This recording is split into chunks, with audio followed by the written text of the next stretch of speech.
अगर पूरी दुनिया में आलमी जंग हो जाए तो कौन से ममालिक हैं जो सबसे ज्यादा महफूज होंगे?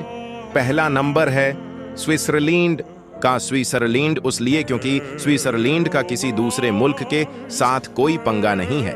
स्विट्जरलैंड नीटो का भी हिस्सा नहीं है। इसके अलावा कितने लोग स्विट्जरलैंड में रहते हैं? इन तमाम लोगों के लिए स्विट्जरलैंड में बेनकर्स भी बनाए गए हैं।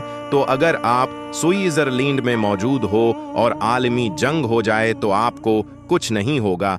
उसके अलावा दूसरा नंबर है न्यूजीलैंड का। न्यूजीलैंड दूर दराज एक जजीरे पर वाक़ है जिसका दुनिया से कोई लेना देना नहीं। न्यूजीलैंड की ज़मीन भी बहुत ज़्यादा ज़रख़ीज़ है जिसकी वजह से वो खाने पीने की चीज़ें किसी दूसरे मुल्क से इंपोर्ट नहीं करते बल्कि अपने मुल्क में आगाते हैं। इसीलिए जब जंग होगी तो न्यूजीलैंड को किसी दूसरे मुल्क से कोई फर्क नहीं पड़ेगा, ना ही न्यूजीलैंड की खुद किसी दूसरे मुल्क के साथ दुश्मनी है। तीसरा नंबर है चिली का। चिली इसलिए ज्यादा महफूज है क्योंकि चिली की जो जमीन है वो बहुत ज्यादा जरखीज है।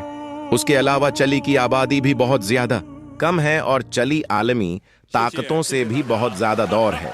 मतलब कि जिन मुल्कों के पास एटॉमिक पावर्स हैं ना, इन मुल्कों से चिली बहुत ज्यादा दौर है तो ये सारे आपस में लड़ते रहें, चिली को फर्क नहीं पड़ेगा। तो अगर आप भी अपनी जान बचाना चाहते हैं इस आलमी जंग में तो स्विट्जरलैंड, न्यूजीलैंड या चिली की टिकट कटवाइए।